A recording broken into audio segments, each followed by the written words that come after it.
Friends, இன்னைக்கு வந்து நம்ம மட்டன் சுக்கா தான் பண்ண போகிறோம். அதை எப்படி பண்ணலான்றத பார்க்கலாம் வாங்க. ரெடியா நிஷா எல்லாமே? அதுக்கு ஃபஸ்ட்டு நம்ம வந்து மட்டனை வந்து வேக வைக்கணும். வேக வைக்கல சில பொருள்லாம் போட்டு நம்ம வேக வைக்கணும். வேக வைக்கல இஞ்சி பூண்டு 2 ஸ்பூனு, அதுக்கப்புறமேட்டு மிளகாத்தூள் 1/2 ஸ்பூன், மல்லித்தூள் வந்து 1 ஸ்பூன், உப்பு கொஞ்சோண்டு, மஞ்சத்தூள் 1/2 ஸ்பூன், அதெல்லாம் போட்டு நம்ம வந்து வேக வச்சுருக்கோம். கரெக்டாக சுக்கா மாதிரி வந்துருமா? வர வைப்போம். வீட்டில் இன்னைக்கு கரண்ட் இல்லைங்க, கரண்ட் கட் ஆயிடுச்சு. அதனால் வீட்டுக்குள்ளே எடுக்க முடியல சமைக்கிறத. இல்லைன்னா நீங்கள் வீட்டுக்குள்ளே தான் சமைக்கிறது எடுக்கிறீங்களே. என்னடி 1 கிலோ வெங்காயத்தை வெட்டி வச்சுருக்க? அது கொஞ்சம் புளி குழம்புக்கும். நல்லெண்ணெய் வந்து 2 ஸ்பூன் அளவுக்கு விட்டுக்கலாம். 2 ஸ்பூன் போதுமா? போதும்.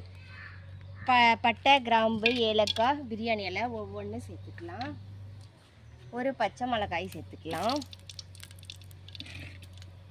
இது கூட 2 பெரிய வெங்காயம், நீங்கள் சின்ன வெங்காயம் கூட எடுத்துக்கலாம். இப்போ வெங்காயம் நல்லா வதங்கட்டும். எப்படி வதங்கினதுக்கப்புறம் எப்படி இருக்குன்னு பார்க்கலாம். இப்போ வந்து நம்ம ஒரு தக்காளி, நல்லா பழுத்த தக்காளியாக வந்து தக்காளி சேர்த்துக்கலாம். வெங்காயம் நல்லா வதங்கிருச்சு. ஆமாம். இதில் வந்து நான் என்னென்ன பொருள்லாம் போட்டிருக்கேன் அப்படின்னா, மட்டனை அதை தான் முதல்ல சொன்னியாடி. மட்டனை கழுவி எடுத்து வச்சு அது கூட வந்து உப்பு, மஞ்சத்தூள், மிளகாத்தூள், மல்லித்தூள், எலும்புச்சம்பழம் சாறு, இஞ்சி பூண்டு பேஸ்ட்டு, உப்பு இதெல்லாமே போட்டு தான் வந்து வேக வச்சு எடுத்துருக்கோம். அந்த நோட்டில் எழுதி வச்சிருக்கா என்னென்ன ஜாமான் போட்டோம்னு. போட்டு எல்லாத்தையுமே இது பண்ணி வச்சிருக்கோம். இதில் எதுவுமே மசாலா போட வேண்டியது இல்லையா? தக்காளி வெங்காயம் வதக்கி அந்த சுக்காவை எடுத்து நம்ம இதில் போட்டு இது பண்ண வேண்டியது. வேறு எதுவுமே போட வேண்டியது இல்லை. சூப்பராக வதங்கிருச்சு. இப்போ தக்காளி வெங்காயம் நல்லா வதங்கிடுச்சு. இப்போ இது கூட வந்து இந்த சுக்காயை ஃபுல்லாக தண்ணி எல்லாம் இதாகிற வரைக்கும் நல்லா கிளறி விடணும். இது கூட வந்து பெப்பர் தூள் 1/2 ஸ்பூன் சேர்த்துக்கலாம். கொஞ்சோண்டு மல்லித்தலை சேர்த்துக்கலாம். பெப்பர் தூள் வந்து 1/2 ஸ்பூன் சேர்த்தியாச்சு.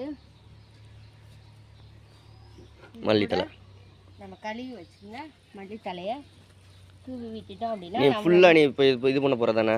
ஆமாம். வத்துற வரைக்கும் இது பண்ணிவிட்டு வெறும் கறி மட்டும் தான் இருக்கணும். அந்த அளவுக்கு இது பண்ணிட்டோம்னா நம்ம ரெடி. நீங்களும் ட்ரை பண்ணி பாருங்க. ட்ரை பண்ணி பார்த்து எப்படி இருக்குன்னு கமெண்ட்ல ஷேர் பண்ணுங்க. இந்த வீடியோ பிடிச்சிருந்தா லைக் பண்ணி ஷேர் பண்ணி கமெண்ட் பண்ணுங்க. பை. சப்ஸ்கிரைப் பண்ணி சப்போர்ட் பண்ணுங்க. பாய்.